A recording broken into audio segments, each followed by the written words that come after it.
While many of President Trump's nominees have been confirmed by the Senate at a breakneck pace, Kash Patel, his nominee to lead the FBI, will have to wait another week for a key Senate committee vote. That's because Democrats on the Judiciary Committee forced a delay over objections to Mr. Patel's plans for mass firings at the FBI. The FBI director's loyalty must be to the American people, to the Constitution, and to the rule of law. But Mr. Patel has made it clear that his loyalty is to the president. He has threatened to come after, those are his words, in the past, the president's critics. Even without Patel in place, acting leadership at the Bureau is moving ahead on a plan to remove as many as 4,000 employees who investigated the Capitol attack and President Trump's handling of classified documents. That effort, for now, is tied up in court. For a Republican perspective, we're joined tonight by Missouri Senator Eric Schmitt, who sits on the Senate Judiciary Committee. Thanks for being with us. Good to be with you, Jeff. So you heard Senate Democrats again today make the case that FBI Director nominee Kash Patel is unqualified. They say that he's a partisan political actor, or worse, a conspiracy theorist who would turn the FBI into a tool of Donald Trump's retribution. What about his background, his past work, his past public comments suggests to you that Democrats are wrong? Well, he was a prosecutor. He was a public defender. He was chief of staff at the Department of Defense. He's held high-level government positions before. And I think, interestingly, he was a victim of lawfare himself. I think the FBI is ripe for real reform. It's been weaponized in ways we've never seen before under the Biden administration and Christopher Wray. The FBI went after Catholics. The FBI went after parents who showed up to school board meetings. The FBI pre-bunked the Hunter Biden laptop story. So, I think that's why you've seen approval ratings plummet for the FBI, because of the political nature of their leadership. There's a lot of great men and women who work for the FBI, but I think Kash Patel is going to come in there with the experience and a reform agenda to get it back to what it should be, which is fighting violent crime in this country.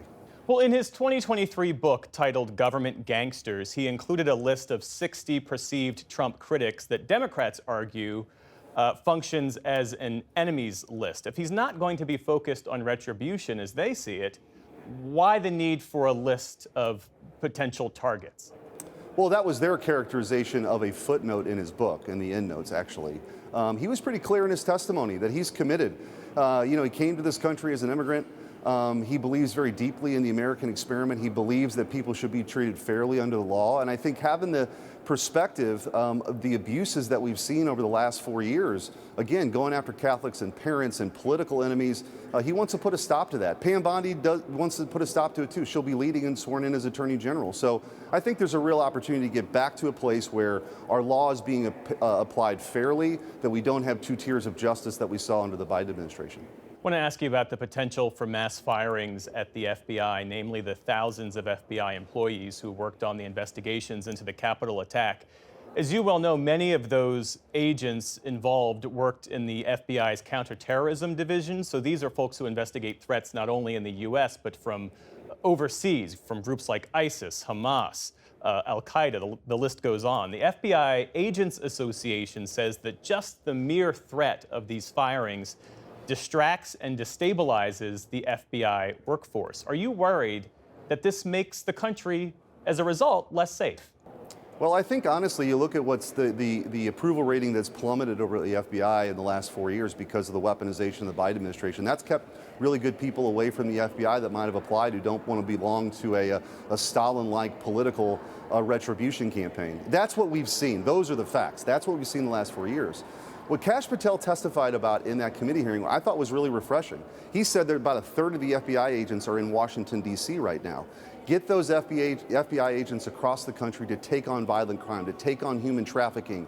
There's cities all across this country that could use that sort of help. That's what he's talked about. So regardless of the fear-mongering that's taking place about what's actually going to happen, that's not what's going to happen. Now, look, if there are people in the Department of Justice that had a political angle and wanted to subvert our justice system by settling political scores, of course they should be dismissed. But that's not what we're talking about. People who are doing counterterrorism, as you mentioned in your question, those people are going to have their jobs, and we want to reward people for doing a good job. But I think we should also make sure that we don't have political hacks executing a political agenda in these agencies. Well, let's talk more about these changes, because to your point, many of the rank and file within the FBI do say that there needs to be some changes made to the structure and the management of the FBI. So what kind of changes do you think that Kash Patel would bring about?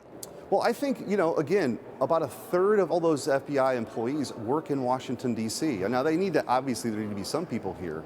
But I think it was a refreshing kind of reform idea, which is to say, let's get those folks in St. Louis. Let's get those folks in Chicago. Let's get those folks, around the border where we see human trafficking from the cartels. There's a lot of good things that the FBI can do, but sadly, I think there's been a lot of distractions. We should say, before you were the senator from Missouri, you were the state's attorney general. And I want to ask you about this moment in time, because we have a president in President Trump who has a highly expansive view of executive power and a movement of conservatives who appear to be supporting or promoting this vision of the presidency with almost no limits.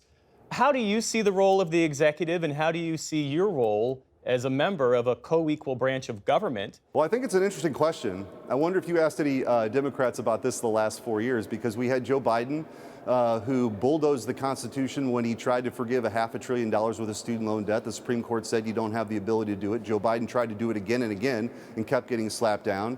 He charged OSHA, which was created to make sure forklifts beep when they back up, with forcing the COVID shot on 100 million Americans. I know something about Sir, those cases. I hear the point that you're making, but Joe Biden's not the president anymore. I'm asking about President Trump. Right, but I want to put this in context, because the Democrats have somehow found religion now on the separation of powers. What I can tell you is that the executive branch, which is all of this, sort of trying to find waste, fraud, and abuse, the president, of course, has authority to do that within the executive branch. USAID was created through an executive order. So I think it's important to reveal the facts here. We should absolutely be reviewing abuse within the executive branch, and that's what President Trump is doing. Senator Eric Schmitt of Missouri, thanks again for joining us this evening. We appreciate it. Good to be with you.